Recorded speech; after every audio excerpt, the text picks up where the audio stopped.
खुलुमबाय आंनि BTR news चेनेलाव गासैखौबो बरायबाय। आंनि चेनेलखौ साबस्क्राइब खालायाखैबा साबस्क्राइब खालायदो आरो बे खाथिनि बेल आइकन बेलखौबो थुनानै होदो जाहाथे मोजां भिडिअआ थाबनो सौहैनाय बायदि। बिटिसिनि चिफ प्रमद बर' सारआ जेलाव थानाय रन्जन दैमारिजों लोगोसे बिसिनि लोगोफोरखौ बख'नो थाखाय अमित शाहनिसिम गांसे लाइजाम एबा आर'जलाइ मेम'नि दाम होदों।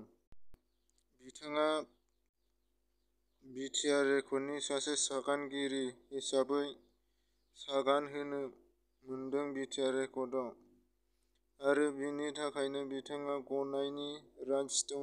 आरो बिटिआर रेकर्डआव लिरनाय दंखायो जे माखासे जेलाव थाबोनाय सुबुंफोर जेरै एनडिभिफोर बिसोरो गासैबो गनायनि मोनसे राइट्स दङ। बिनि थाखायनो प्रमद बर' सारआ माखासे जेलाव थानाय एनडिभिफोरखौ गहोनांगौनि थाखायनो अमित शाहआ भारत नखर मन्थ्रिनो गांसे गोसोखां बिलाइ गथायनानै होयो। भारत हादरनि नखर मन्थ्रि अमित शाहआ भारत सरकारनि माखासे मानसिफोरजों थाबैनो रायज्लायनानै गनायनि राहा खालामगोन होननानै बुंलाङो। रन्जन दैमारिया सासे बर'नि बिर जोहोलाव दावहारु।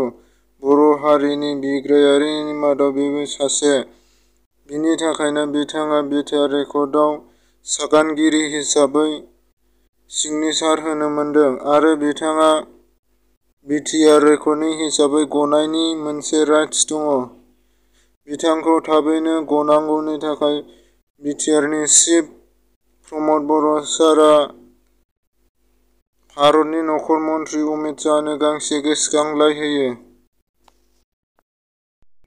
जानुवारिनि 27 थारिख खालि बिटिआरनि जोनोम सान। बिटिआरनि जोनोम सानाव भारत हादरनि नखर मन्थ्रि अमित शाहखौबो लेंहरगोन होननानै बुंदों।